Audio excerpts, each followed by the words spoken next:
Assalamualaikum warahmatullahi wabarakatuh. Kaum muslimin musliman yang dimuliakan Allah Subhanahu wa taala. Kesempatan kali ini kita akan mengambil hikmah dari setiap kejadian yang sedang kita alami, khususnya ketika kita sedang mengalami musibah seperti ini. Rasulullah sallallahu alaihi wasallam mengatakan dalam sebuah hadis, disebutkan bahwa khairun nasi anfa'uhum linnas, sebaik-baik manusia adalah orang yang bermanfaat bagi orang lain. Dan bagaimana kita mengambil kesempatan untuk menjadi orang-orang yang bermanfaat di tengah wabah penyakit yang sedang kita alami ini?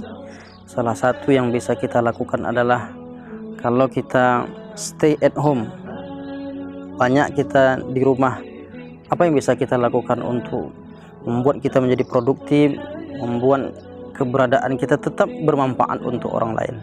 Salah satu yang dapat kita lakukan adalah memperbanyak membaca. Apakah membaca Al-Quran, apakah membaca kitab-kitab para ulama, membaca kitab-kitab yang bermanfaat, maka itu semuanya adalah tujuan kita adalah untuk menjadikan diri kita juga bermanfaat untuk orang lain. Mengapa kita dianjurkan untuk banyak membaca?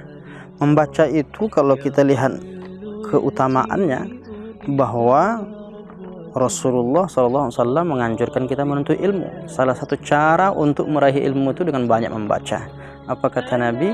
Thalabul ilmi faridatun ala kulli muslim. Hadis diriwayatkan dari Anas bin Malik radhiyallahu anhu, disebutkan dalam Sunan Ibnu Majah. Menuntut ilmu itu adalah kewajiban bagi orang Islam. Oleh karena itu, meskipun kita tidak bisa hadir dalam pengajian, kita tidak bisa hadir di majelis ilmu, tapi kita tetap bisa menuntut ilmu. Salah satu cara untuk meraih ilmu itu adalah dengan memperbanyak bacaan-bacaan di rumah kita, buku-buku kita bisa telaah, kita baca.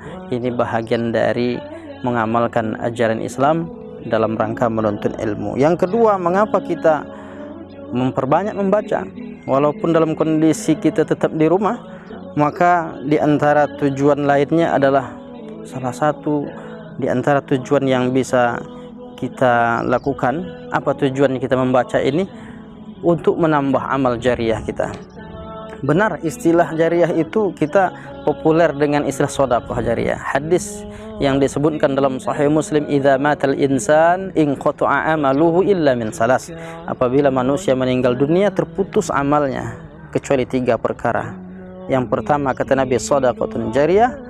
Yang kedua, au ilm yuntafa'u bihi, ilmu yang bermanfaat. Dan yang ketiga, anak yang soleh yang mendoakan orang tuanya. Nah, ilmu yang bermanfaat kalau diajarkan kepada orang, dia akan tetap menjadi amal soleh, amal jariah.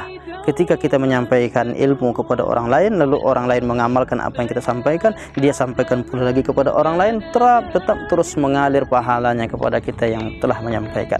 Nah, kalau kita mau membaca, lalu bacaan kita dan hasil bacaan kita itu menjadi sebuah ilmu yang bisa pula kita sampaikan, maka dia menjadi amal jariah kita. Untuk itu jangan pernah bosan untuk membaca, karena memang prinsipnya dalam ajaran Islam, wahyu yang pertama kali turun itu adalah tentang membaca. Bukankah kita populer sekali wahyu pertama ini? Allah Ta'ala mengatakan, Iqra bismi rabbikal ladzi khalaq, bacalah. Karena prinsip dalam ajaran Islam itu kita disuruh baca. Engkau apa yang engkau baca? Siapa diri kita? Apa yang kita baca? Banyak kita membaca orang-orang tentang kisah orang-orang soleh, maka kita itulah dia diri kita. Maka perbanyak membaca di tengah keadaan kita sekarang ini.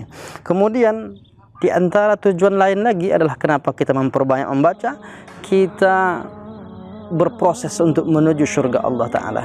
Bukankah dalam sebuah hadis disebutkan dalam Sunan At-Tirmizi, Rasulullah SAW bersabda, man salaka tariqan yaltamisu fihi ilman sahhalallahu lahu bihi tariqan ilal jannah. Man salaka, siapa yang berjalan dalam rangka untuk menuntut ilmu. Salah satu jalan untuk menuntut ilmu kita membaca. Cara untuk meraih ilmu itu kita membaca.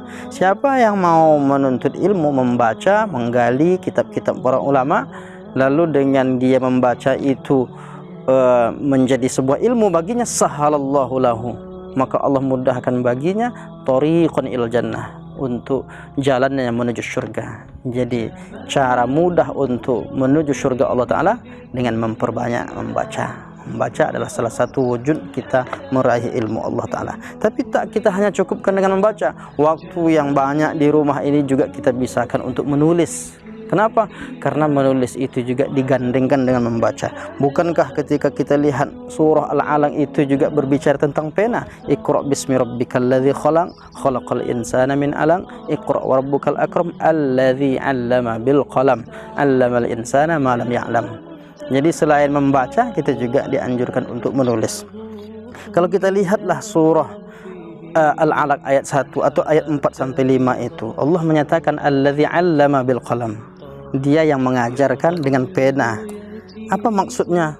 Allah menganjurkan manusia untuk meraih ilmu itu dengan perantaraan pena, perantaraan tulis menulis. Jadi untuk memahami sesuatu yang mendalam, kita harus menulis. Walaupun sebelum menulis pemahaman kita masih dangkal, tapi setelah kita rangkai kalimat demi kalimat, dia akan menjadi suatu ilmu yang kokoh, yang kuat, yang dalam. Jadi dengan menulis ini kita dituntut untuk memperdalam dan memperluas pemahaman tentang topik yang ditulis itu. Nah, oleh karenanya untuk memperluas pemahaman kita, yang perlu kita lakukan adalah mencari referensi, berpikir sendiri, menguatkan logika berpikir kita, sehingga data-data yang kita dapatkan itu kita ikat dengan pemahaman kita, lalu kita tuangkan dalam bentuk tulisan. Maka setelah itu barulah terjadi di ayat yang berikutnya, allamal insana ma lam ya'lam. Allah mengajarkan kepada manusia apa yang tidak diketahui. Sebelumnya kita tidak tahu, tapi sudah ada referensi sedikit tahu, lalu ketika diikat dengan tulisan, dia akan menjadi sebuah ilmu. Allah mengajarkan kita apa yang tidak kita ketahui. Kalau kita melihat tentang pentingnya menulis, bahwa di dalam Islam itu Nabi mengatakan juga suruh menulis. Apa kata Nabi? Hadis disebutkan dalam Tarikh Al-Baghdadi dari Anas bin Malik radhiyallahu anhu, qayyidul ilma bil kitab. Ikatlah ilmu itu dengan tulisan. Makanya kita mengenal ada syair. Imam Syafi'i punya kitab Diwanus Syafi'i, dan dia punya syair-syair yang luar biasa. Salah satu syairnya yang populer tentang masalah tulis menulis ini, Imam Syafi'i mengatakan, al-ilmu saydun. Ilmu itu ibarat binatang buruan. Wal kitabatu qaiduhu, sedangkan tulisan menulis itu adalah talinya. Jadi kalau kita mau mendalami ilmu, bagaimana cara ilmu itu lengket? Seperti binatang buruan, diikat dia. Maka ilmu itu supaya tetap langgeng, tetap kuat dia dalam diri kita, maka perlu dilakukan dengan cara menulis. Lalu Imam Syafi'i mengatakan lagi kalimat berikutnya, kata Imam Syafi'i, qayyin suyudaka bil hibalil wasiqah. Ikatlah buruan, binatang buruanmu itu dengan tali yang kuat. Faminal hamaqati antasida ghazalah. Merupakan sebuah kebodohan jika ada orang yang sudah mendapatkan seekor kijang sebagai binatang buruan, watatsurukuha bainal khalaiq, lalu kemudian dia membiarkannya bebas lari dari makhluk-makhluk yang lainnya. Jadi kalau sudah dapat binatang buruan, ikat dia supaya dia tetap dapat kita miliki. Nah, ilmu itu seperti itulah. Jadi Imam Asy-Syafi'i rahimahullah ta'ala sangat menghargai ilmu. Bagaimana cara menghargai ilmu? Setelah dia diperlakukan seperti binatang buruan, ditangkap dan diikat dengan tulisan. Maka membaca dan menulis ini bahagian dari mengikut sunnah Rasulullah SAW. Kesempatan kita berada di rumah banyak ini, lama kita di rumah ini kesempatan baik untuk mengasah kemampuan kita, memperbanyak membaca, memperbanyak menulis. Imam Syafi'i juga pernah berkata, Imam Asy-Sya'bi dalam sebuah riwayat disebutkan, Imam Asy-Sya'bi mengatakan, idza sami'ta syai'an faktubhu walau fil ha'id. Kalau engkau mendengar sesuatu dari sebuah ilmu, maka catatlah ia. Dengan engkau mencatat itu, walaupun engkau mencatatnya fil ha'id, di dinding. Nah, itu akan menjadi sebuah ilmu bagi kita. Mudah-mudahan kita lebih produktif, bermanfaat, walaupun kita tetap stay at home, tetap bermanfaat di rumah dengan membaca dan menulis. Terima kasih atas perhatiannya. Billahi taufiq wal hidayah. Wassalamualaikum warahmatullahi wabarakatuh.